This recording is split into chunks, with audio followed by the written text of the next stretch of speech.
Hello and welcome to My Life in Japan, and this is Alicia, the director, actor, and so forth of this movie, giving you some commentary today. And we start off with a fake Japanese movie that I took a voice from an anime and just shot some different things, trying to confuse you a little bit, and then later I pop in with my Dundee award-winning white sneakers and ruin the illusion of the fake movie for you. And it was the part with coming up with Ma and I was very interesting because we both had about 5 minutes to shoot it, and we weren't together at all. So we tried to do a little camera moves, but you can see in this shot right here it doesn't really work. It kind of has a jumpy cut, but I did it anyway. It works a little bit. And En's shooting mine, and I'm shooting Ma's stuff. But I think the acting and everything kind of worked out very well. And then we have me pop up, and there's actually a really weird cut there because it was too long, and I decided to just shorten it up. I actually did one move, but it just became too long. And why did I decide to star in the movie myself? Well, it's because I decided to give myself a shot. I've acted before, and I thought maybe I could do good at it, and I think I did a really good job. So I was happy with that. And here's my opening for anime, and you see a lot of the cute characters and stuff, and they're actually worse than this opening, so I hope you're not too annoyed by it, but I had to. And that's a lie because I do something close in the picture thing later. Hey everyone, welcome to the house. Why don't you come up? So you're going to see my room, which I shot this right after I got back from America, so it's actually kind of messy, but it's actually the cleanest my room's been in a while.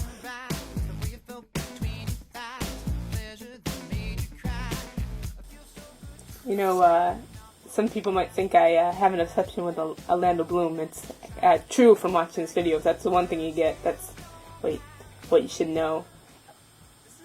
You know, the movie kind of had a budget of 5,000 yen, which is $50, and I was happy to stay under that, which was 3,500. Rice.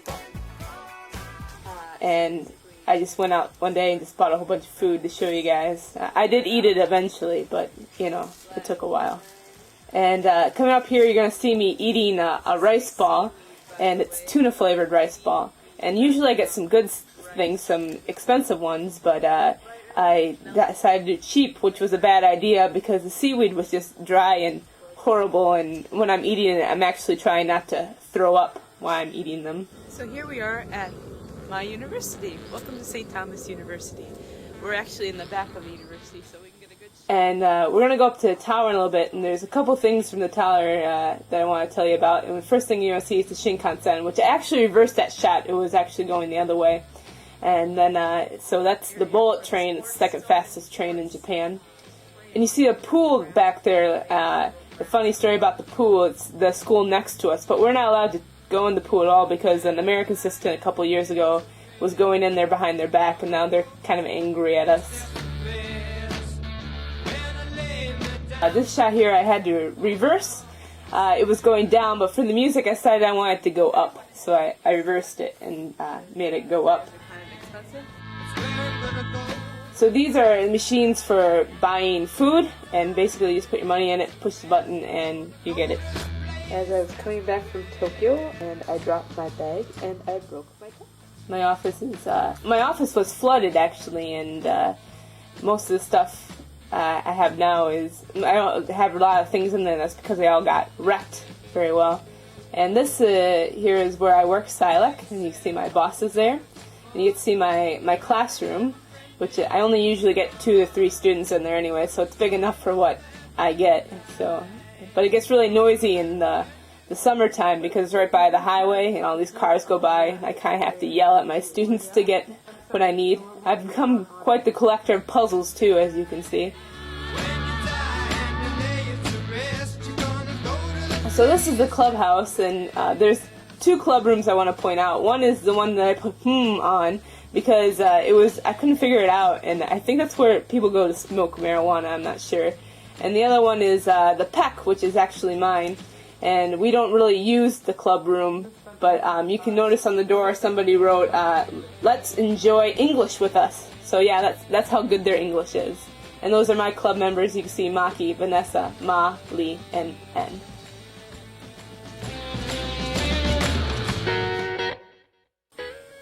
So now we're going to go around town and see some things. So this is actually in front of the station and back by the thing, and you can see like gambling houses, Chinese stereotypes, my movie rental place, and McDonald's, which is pretty much everywhere in Japan.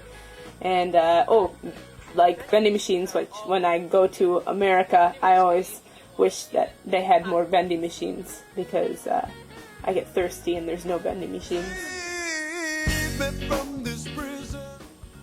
Now, this fake food is actually pretty popular, and you find it everywhere. It's very helpful because you can pick up things that you want to eat by just pointing to the fake food that are sitting out at restaurants.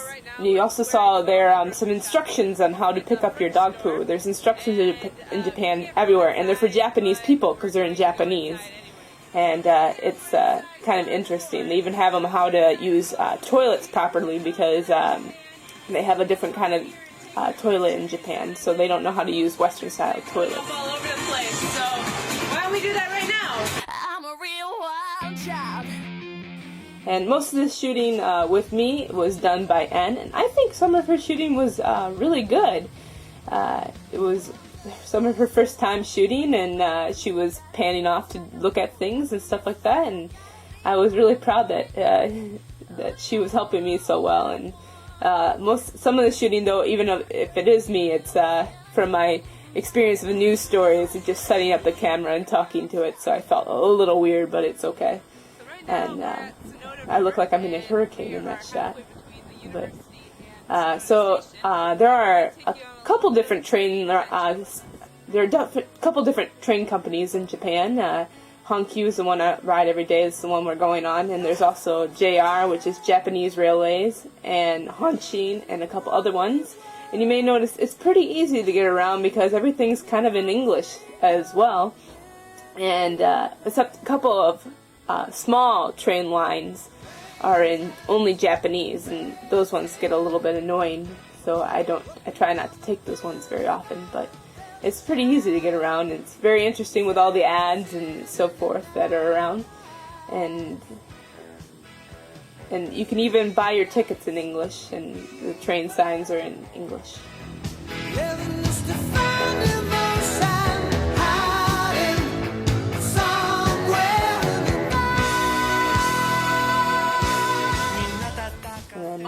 We come to the clothing, which I did all the closing and opening stuff by myself, and I like talking to a camera. It's been my thing, and it's been my tradition in these things to do a kind of opening and the closing, but I kind of went a little fast because I didn't have a lot of time to get this out.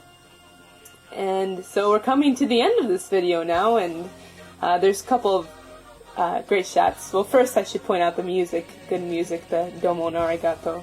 I thought you had to end the video with Japan about that. But also a couple of outtakes here where I'm pointing N away, and I shot the floor for 10 minutes. But just thought I would show them at the end for fun. But it looks like I'm going to have to wrap up this commentary.